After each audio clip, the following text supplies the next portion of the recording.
All right, welcome to Touchdown Talks. I'm Spencer Taylor. Just want to really quick apologize for the extended absence. It's been about 2 weeks since I've posted a video. So, just to explain that, really, I was on vacation. That's pretty much it.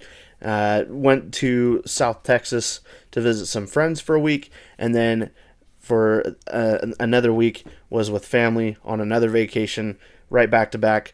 Had intended to possibly try to record a video while I was gone on either of those vacations, but just didn't end up working out for me to do that. So my apologies for the absence, but I hope you will enjoy going forward. This video, of course, going to be just a quick preview of my thoughts of what to expect for the game tonight between the Minnesota Vikings and the LA Rams.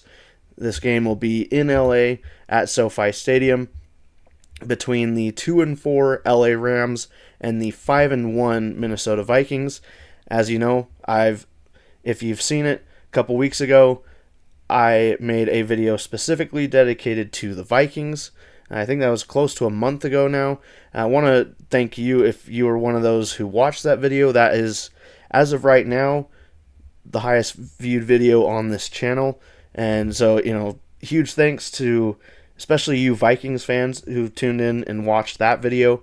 And, I've really been impressed at the time of recording that. And since then, even, still continue to be impressed with how good the Vikings have been playing this season. We've seen them look mortal now. They've got a loss on their record, but they're still way outdoing expectations that really anybody had for them coming into the season, including Vikings fans that I know. So they continue to do really well.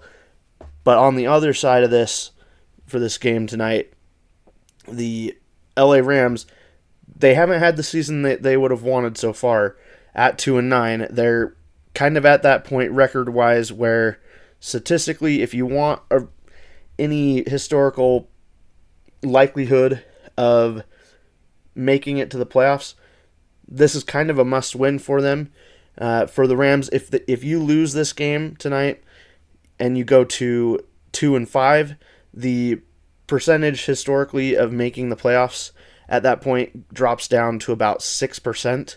If you win this and go to 3-4, the Rams' percentages of making the playoffs stay up to about 19% probability. So that's certainly better than going down into single digits. Of course, for the Vikings, 5-1. If you win this, you'll go to 6-1. Lose this, you'll go to 5-2. Vikings are very likely a playoff team at this point, but for the Vikings at this point, just making the playoffs isn't the question. That would just simply making the playoffs. That's already at this point a disappointment. If that was what were to happen for the Vikings right now, you are certainly hoping for winning the division and quite possibly being one of, if not the top seed in the NFC. So those are the stakes, long term for both of these teams. I think this game, I think the general public is likely going to be picking the Vikings to win and to win big. But just looking at the betting markets really quick, the Vikings, at least currently, are being favored by 3 points. I've seen that line go anywhere from 3 to 2.5 to 3.5 at some small moments, but whole time Vikings favored for sure, which makes sense. I do think the vast majority of people, at least as far as picking the winner, the money line, most people are going to be picking the Vikings to win, whether you think it's going to be a lopsided game or a close game. But I do think this game has the chance to be much closer than most people may think. Now, just to give some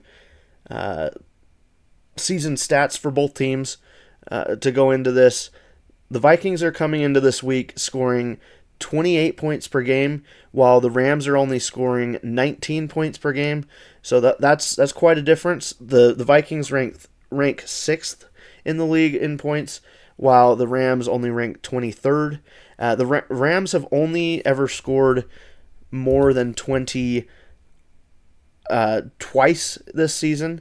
They scored 20 points in week 1 when they lost to the Lions, and they scored 27 when they won against the 49ers. So other than that, they've been held under 20 points in all of the rest of their games.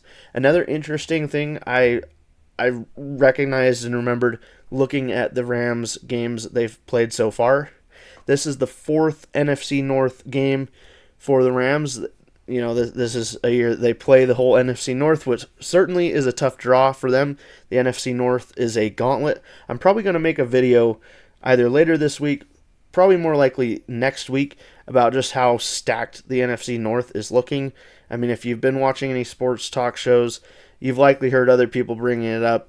The NFC North is insanely good this year. It's insane. Just looking at the records for all four of those teams, it's pretty insane how many wins that division has stacked up from top to bottom so far.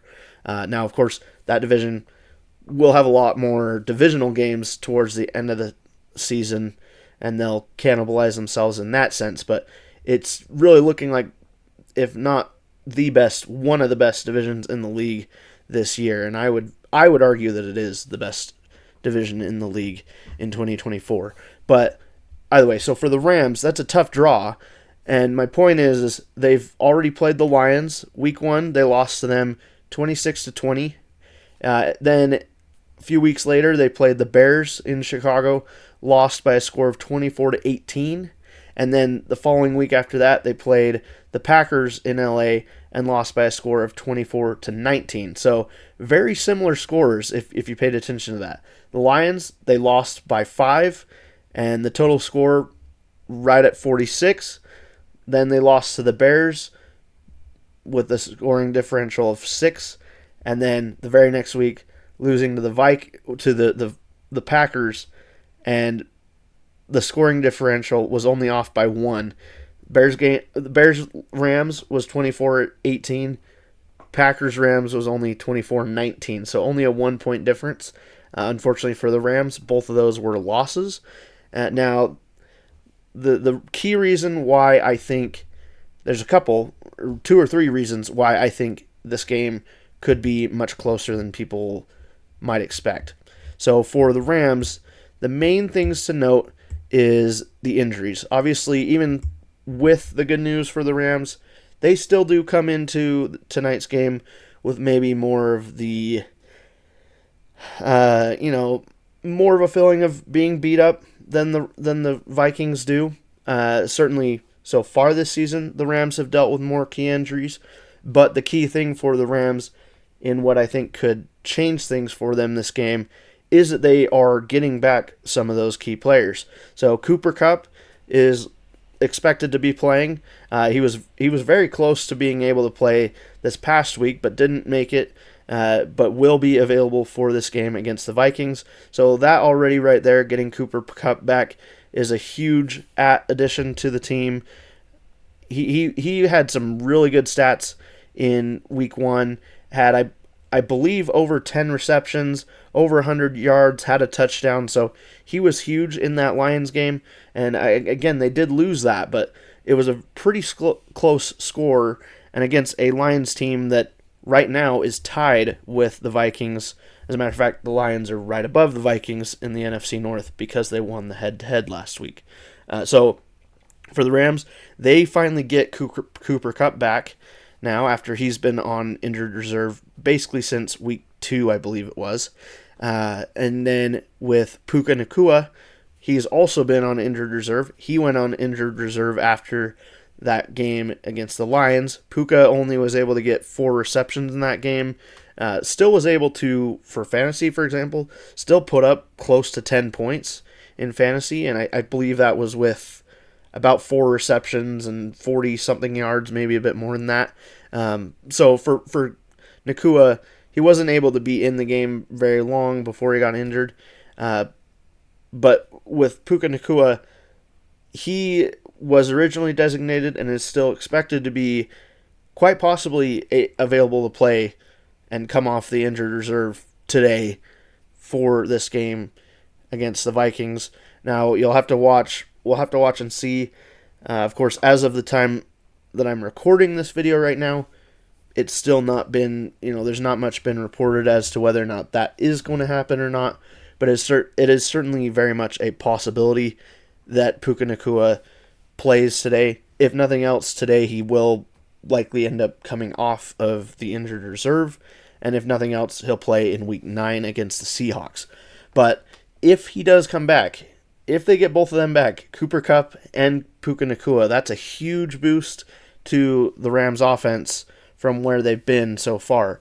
And I mean, even without those two weapons, those top weapons for their passing game, they've still been able to play pretty effectively, at least in the run game, with Kyren Williams really carrying the team with a lot of production. Kyren Williams comes into tonight's game with 116 carries on the season, 436 yards, averaging only about 3.8 yards a carry, but he also does have 8 touchdowns. He's by far the highest touchdown leader on the team for the Rams so far. But compared to that 8 touchdowns for Kyren Williams, in the passing game, Matthew Stafford only has 3 passing touchdowns this season. So Rams' passing attack has certainly been lacking those offensive weapons for them. So getting Cooper Kupp back, and if possible, also Puka Nacua, certainly if they get both of those two back, that's going to be a huge lift to the Rams tonight. But even if they just get Cooper Kupp back and he's able to come in and be, pretty productive, that's going to give the Rams a pretty good boost. And even without those two, as I said, they've lost.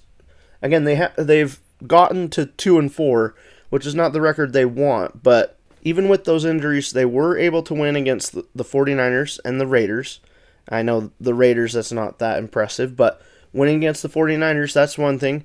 And again, against Packers, the Lions, and the Bears, all the other NFC North teams, they kept it pretty close. They lost in all those games, but all those games, they lost by about 6 or 5 in each of those games. So, I think right now, the spread being at 3, 2.5, depending on where you look and when you look at it, I do think, if I've got to pick against the spread and bet on this game, I'm not going to. Thursday night, I don't usually like picking Thursday night games just because Thursday night games are weird. We all know that. Teams on short weeks, different, sometimes teams may be coming off of a bye, depending on how the team planned, or depending on how the league scheduled that for a team. So the different levels of preparedness and rest for each team can be really weird in Thursday night, and I think that's part of why sometimes we get not the greatest product. But yeah, for this game, I do think this could be a much closer game than most people would think. But as far as where the sports books have put it, at being a 3-point difference, I think it'll get close to that. Again, I think this game will be decided by less than a touchdown. I will say that. But I'm not so certain that I would bet the Rams to cover the spread. Certainly I could see it. I know that is where the sharps are betting. So if you're wanting to bet and you're wanting to bet along the lines of where most professional bettors are going, bet for the Rams to keep it very close. And obviously as a viewer, that would be very entertaining. But if I had to bet this game, that's probably not where I would go. If anything, if I had to bet this game, I would bet simply on the Vikings money line, because I do think the Vikings win this, but I just don't know that I believe. Yeah, I do believe it'll stay close and within a touchdown, but I don't necessarily know that I'm that confident that the Rams will keep it within a field goal. But again, I don't know. There's a lot of things, especially with Puka Nacua and Cooper Kupp. It's just hard to predict how the Rams are going to look tonight if one of them or both of them is able to come in. Obviously, the more the better, but it's just so hard to predict which of those two is going to be available, if both or just Kupp. So it's hard to predict, being that both of those two players really were only able to play one game this season so far, and Puka Nacua didn't even get through that full game.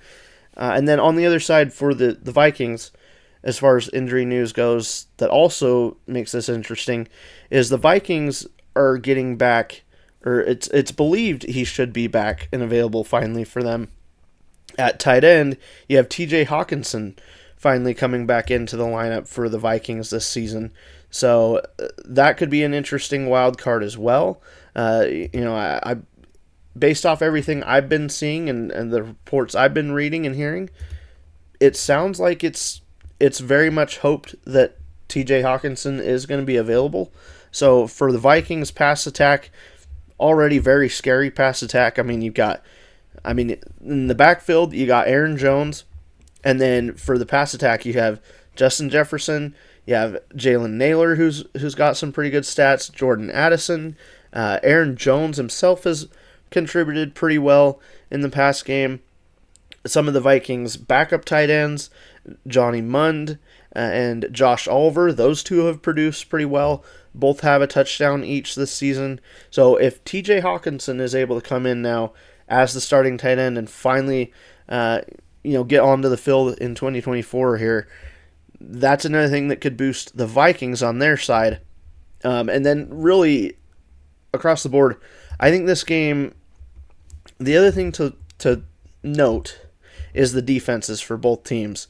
The Rams on their side, they are very good at pressure rate. They are number 5 in the league at getting pressure on the quarterback, so that is something that could affect the Vikings. But for the Vikings, they have one of the more proficient pass attacks. At deep passing, they are ranked number 1 on offense in the league. They're also very good at passing against no pressure. So the Rams are likely going to want to bring pressure enough, but not not too. Obviously you got to stay balanced to that. So I think both teams though. I think the Rams are going to bring pressure, but then also the Vikings defense, they have brought pressure quite a bit so far this season. They have a very high success rate at pressuring the quarterback, but they also don't tend to blitz quite as much as some other teams do. But they do have some. They've got the Vikings on defense. They've got a lot of mainly in linebackers. They've got a pretty good amount of sacks spread around the defense from Andrew Van Ginkel, Grenard. My apologies if I mispronounced that.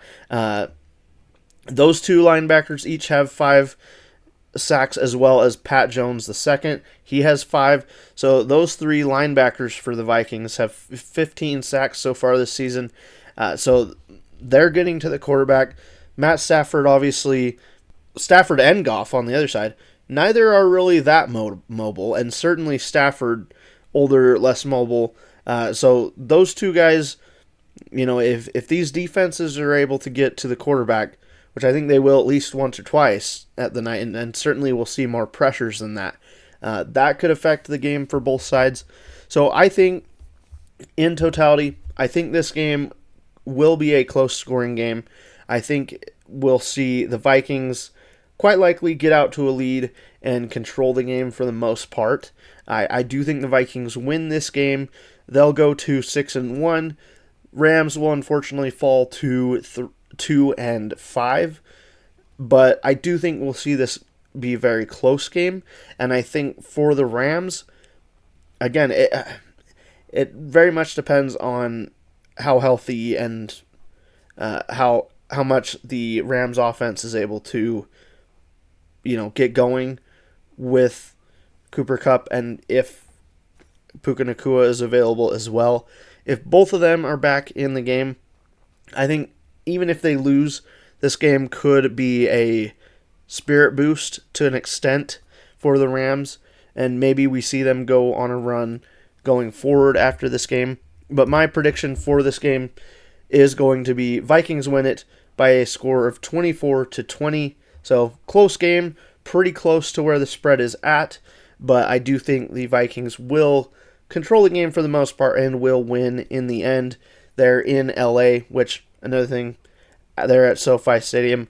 I wouldn't be surprised if it's half a Vikings home game. Anyways, SoFi Stadium is always pretty good for the away team, so I'm sure the Vikings, especially with how much hype they've been having since the season started and how they're playing. I'm sure they'll have plenty of Vikings fans that will end up showing up. So I hope you'll enjoy the game tonight.